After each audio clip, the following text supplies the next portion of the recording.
Strathclyde has a very strong reputation as a particular kind of university, slightly different from others, more of a sort of MIT model than an ancient Dreaming Spires type university.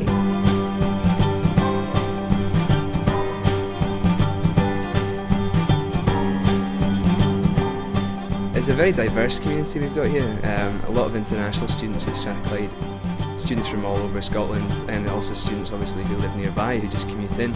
So there's a lot of different students with very different needs. The alumni, the students, the staff all recognise this idea of the place of useful learning, and that's something that's been around 200 years.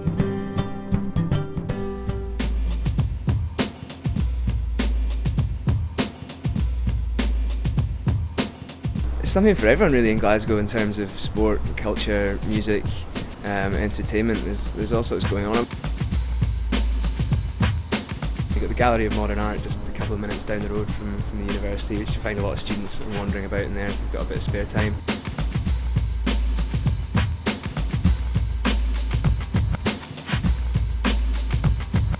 With Edinburgh as well, only 50 minutes away, you've got everything that's through there. So you've got some of the major arts festival in the world once a year that's kind of on your doorstep, and obviously you're quite close to the centre of political influence in Holyrood.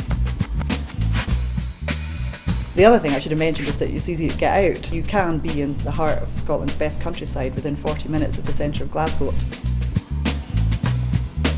I bought my first pair of walking boots when I moved to Glasgow. Well, I'd always wanted to come to Glasgow. I think it's sort of a rite of passage for a lot of people like me who've grown up in a small community. If you go to university, you want to go to the biggest city in the country, just because there's so much going on and such a change of scenery. In many ways, the city and the university are connected. Historically, they are. I mean, Strathclyde's got this strong engineering background, which very much mirrors the industrial heritage of Glasgow.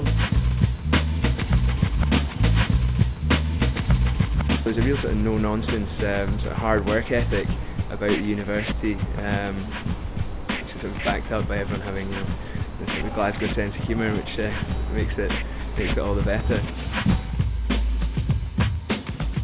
People here are prepared to listen to new ideas and will respect a well-rounded argument. They also like a laugh, and I think that makes for a really good place to work. A really friendly city, first and foremost, and a friendly university. Really exciting place, there's a real buzz about it. The weather's maybe not so great, but again, that sense of humour cuts through it all and it makes it alright. But yeah, great place, real character, and really happy to have chosen to come and study here. I think the city itself, I mean, you just need to look around and see that it is a city that's still growing, it's still alive, it's still really vibrant. Just looking at the amount of sort of construction projects going around all over the place gives you a good sense of that.